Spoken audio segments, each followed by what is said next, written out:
बहुत समय पहले की बात है। उत्तर भारत के एक सुंदर और समृद्ध राज्य चंद्रगढ़ में राजा विक्रांत सिंह और रानी मृणलिनी राज करते थे। यह राज्य अपनी कला, संस्कृति और सुंदर महलों के लिए प्रसिद्ध था, लेकिन सबसे अनोखी चीज थी राजमहल के भीतर बना एक शीश महल। यह शीश महल अनमोल कांचों से बना था, जिन पर नक्काशी और प्रतीकों का रहस्यमयी काम था।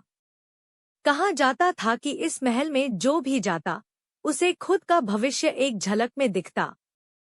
लोग इसे चमत्कारी मानते थे, मगर राजा और रानी के लिए यह एक प्रेम चिन्ह था, उनके रिश्ते का प्रतीक।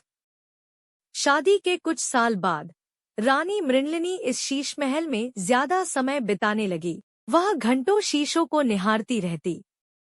एक दिन उसने देखा कि उन शीशों में कोई परछाई दिखाई देती है, पर वो उसकी नहीं थी। वो परछाई उसकी तरह दिखती जरूर थी, लेकिन उसकी आंखों में डर और पीड़ा थी। उस दिन के बाद से रानी परेशान रहने लगी। उसने राजा को बताया, इन शीशों में कुछ छुपा है विक्रांत, कुछ ऐसा जो हमें नहीं दिखाना चाहिए था। राजा ने उसे हल्के में लिया। मगर अगली रात रानी फिर शीश महल गई और फिर कभी बाहर नहीं आई। राजमहल में अफवाह फैल गई।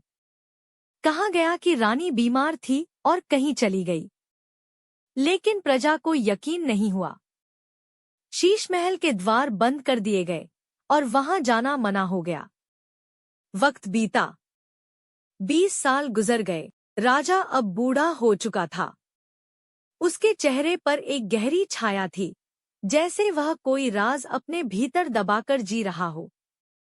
उसी समय महल में उसका भतीजा यशवर्धन बड़ा हो चुका था, निडर, बुद्धिमान और सीधा दिल से सोचने वाला। एक रात जब चंद्रगढ़ में वर्षा हो रही थी और बिजली की कड़क सुनाई दे रही थी, यशवर्धन ने शीश महल की चाबियां चुरा ली। उसके मन में कई सवाल थे। रानी कहाँ गई?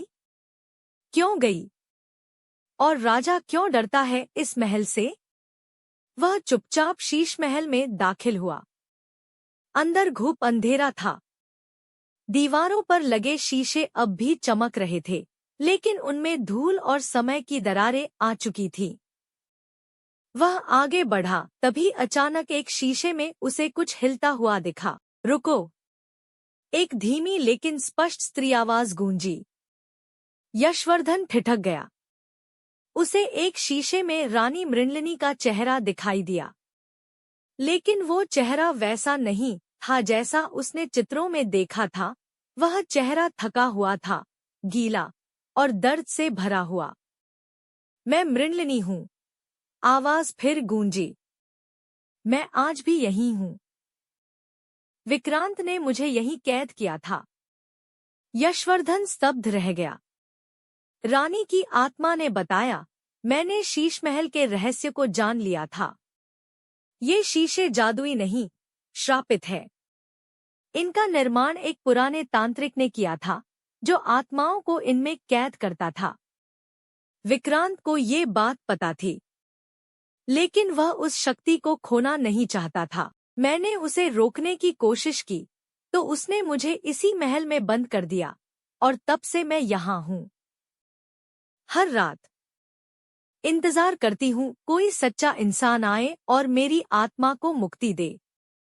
यशवर्धन ने हिम्मत जुटाई और रानी की बताई हुई दीवार के पास एक छिपा हुआ पत्थर दबाया। एक गुप्त द्वार खुला।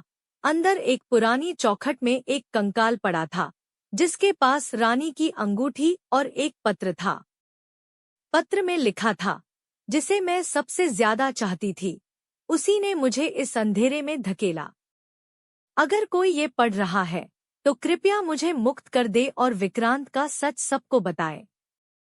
यशवर्धन की आंखें भर आईं। उसने रानी के अवशेषों को राजमहल के शाही समाधि स्थल में सम्मान से दफनाया।